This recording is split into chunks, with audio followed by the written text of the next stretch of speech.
কোরআনে আল্লাহ ৩ রকমের শাস্তির কথা বলেছেন। এই কথাটি সব সময় মনে রাখবেন। আপনি যদি কোরআন নিয়ে পড়াশোনা করেন তাহলে এই ৩টি শাস্তির কথা জেনে থাকবেন।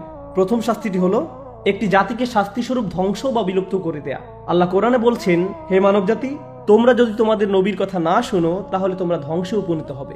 এই ধরনের শাস্তির সম্মুখীন হয়েছিল নূহ আলাইহিস সালামের জাতি, লূত আলাইহিস সালামের জাতি, সালেহ আলাইহিস সালামের জাতি, শোয়েব আলাইহিস সালামের জাতি আর ফেরাউনের জাতি।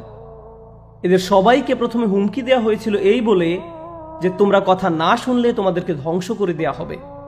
এই হুমকি হলো প্রথম হুমকি, যেটি কোরআনে পাওয়া যায়। দ্বিতীয় হুমকি বা শাস্তিটি হলো শেষ বিচারের দিনে মানুষকে কঠিন পরিস্থিতির সম্মুখীন হতে হবে। মৃত্যু ভয় দেখানো কোনো হুমকি নয়, কারণ মৃত্যু তো হবেই। আমি আপনাকে ভয় দেখাচ্ছি না, কারণ মৃত্যু তো অবশ্যম্ভাবী আর আপনি জানেন আগে থেকেই। তাহলে আমরা জানলাম আল্লাহ মানুষকে প্রথম শাস্তির সম্মুখীন দিয়েছেন পুরো জাতিকে বিলুপ্ত করে দেয়া, আর দ্বিতীয় শাস্তির হুমকি হলো শেষ বিচারের দিন সকল কর্মকাণ্ডের হিসাব নেয়া। সব হিসাব করার পর বিচার করা হবে। এই বিচার কাজটি আল্লাহ হুমকি হিসেবে বলেছেন। আর তৃতীয় হুমকিটি হলো জাহান্নাম। এবার বলুন তো আল্লাহর দেওয়া হুমকিগুলো কি কি? একটি হলো একটি জাতিকে ধ্বংস করে দেয়া, দ্বিতীয়টি হলো শেষ বিচারের দিন, আর তৃতীয় হুমকি হলো জাহান্নাম। একটি জাতির ধ্বংস হয়ে যাওয়া বিষয়টি নিয়ে এবার বলি। মানুষ জানে না কখন তাকে ধ্বংস করে দেয়া হবে। আল্লাহ বলেছেন তাদেরকে হঠাৎ করেই ধ্বংস করে দেওয়া হবে আর তারা বুঝতেও পারবে না।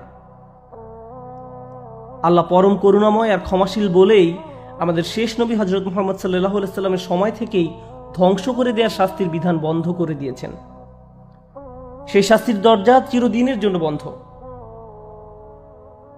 শেষ ধ্বংস করে দেওয়ার শাস্তির হুমকি দেওয়া হয়েছিল কুরাইশ বংশকে। এরপর আর কোনো জাতিকে হুমকি দেওয়া হয়নি।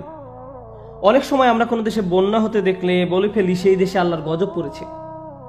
আপনার অনুতপ্ত হওয়া উচিত, কারণ কোরআনে এই কথা বলা হয়নি। এটি আপনার সম্পূর্ণ ভুল ধারণা। এরকম ভুল ধারণা করা থেকে আপনাকে বিরত থাকতে হবে। বন্যা হচ্ছে সেই দেশের জন্য আল্লাহর একটি পরীক্ষা, এটি শাস্তি নয়।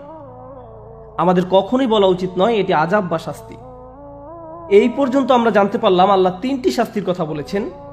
এদের মধ্যে একটি শাস্তি সম্পূর্ণ মানুষের অজান্তেই আসে, আসার আগ পর্যন্ত কিছুই বোঝা যায় না। যেমন হঠাৎ করে ভূমিকম্প শুরু হয়ে যাওয়া, বন্যা শুরু হয়ে যাওয়া, তারপর কিছু বুঝে ওঠার আগেই সব কিছু ধ্বংস হয়ে যাওয়া।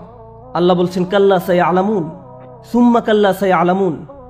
এই কথার অর্থ হলো প্রথম শাস্তির কথা বুঝতে বা জানতে না পারলেও বাকি 2 শাস্তির কথা জানা যাবে এবং বুঝাও যাবে।